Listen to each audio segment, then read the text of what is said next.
Hey everyone, Jared James Nichols here, and I want to talk to you about something that is very near and dear to my heart as a soloist, when I'm in improv, also when I'm even writing riffs.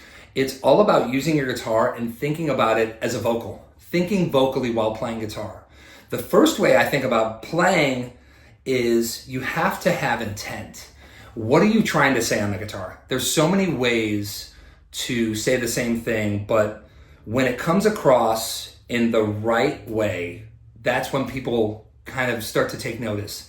They hear it in a different way, they can decipher it, and it becomes more than just a guitar riff. So the first way I want to talk about that is utilizing what is already presented to you on the guitar. Now, I can play a riff. Here's my riff. I'm going to play in the key of E minor. I'm going to play this. I'm going to go.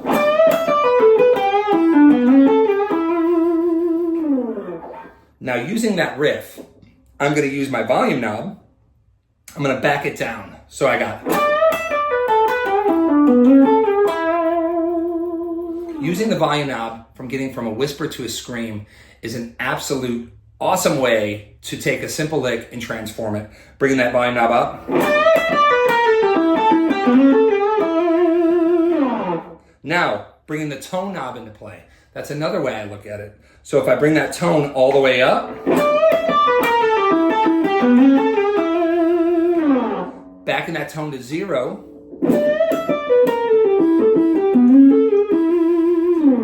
but as with all of these things, there's multiple extremes. It's all about finding exactly what works for each riff and essentially giving it more of a vocal quality, really emphasizing on the tone and the feel of it and making that shine through. So let's take this riff right here, going in the key of E. We're walking up the neck.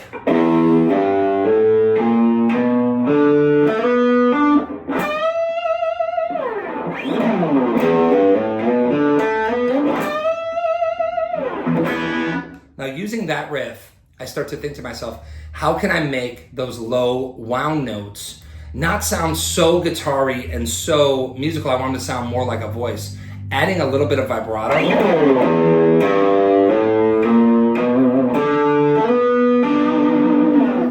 Also being able to maybe not pick every single note and give it almost more of a breath with hammer-ons or slides. That really helps me instead of getting it out of super guitar mode. So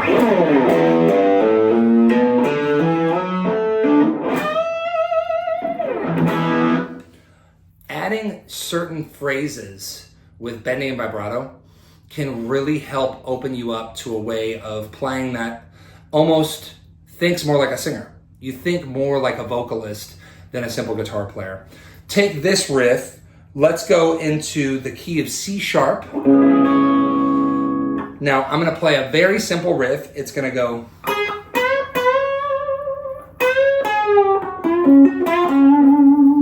Going back into my Jimi Hendrixisms, where you're grabbing that, you're pulling up on that 12th fret of your B string and grabbing the 12th fret of the G string on your way down.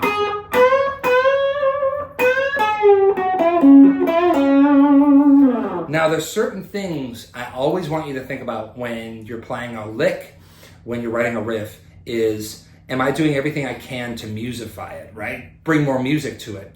So the first thing I think about is getting out of our tone, our bending. What is our bending trying to say? Are we trying to go all the way up to the note? Are we trying to bring it to a certain place where it almost hits it? And then we land on it? There's almost different ways you can approach the same riff that could potentially give it more of a vocal tone. So, adding a little bit more hesitation on the back end.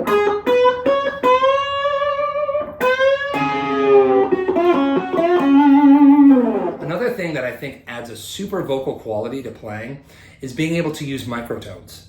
Microtonal bending, it's almost mimicking the effect of bending in and out of notes, hitting notes that totally aren't all the way there, essentially like a slide player. So using that kind of technique with all of this combined, you start to walk into a situation where, let's take this phrase right here. Very simple blues phrase, right? I'm I'm gonna add microtonal bending to our first note.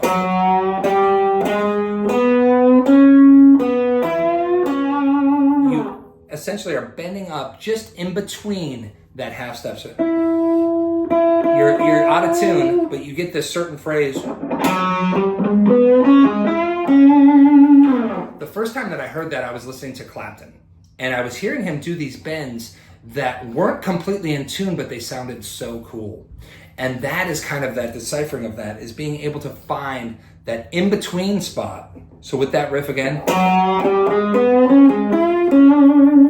And you can really find these all over the neck, and it's a super cool exercise to do because it can take your playing from being very straight and on the narrow, and it just starts to get a little bit funkier.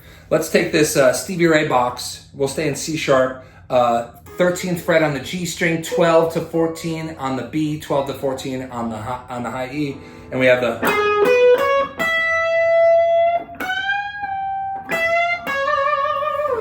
So with that riff, using the microtones,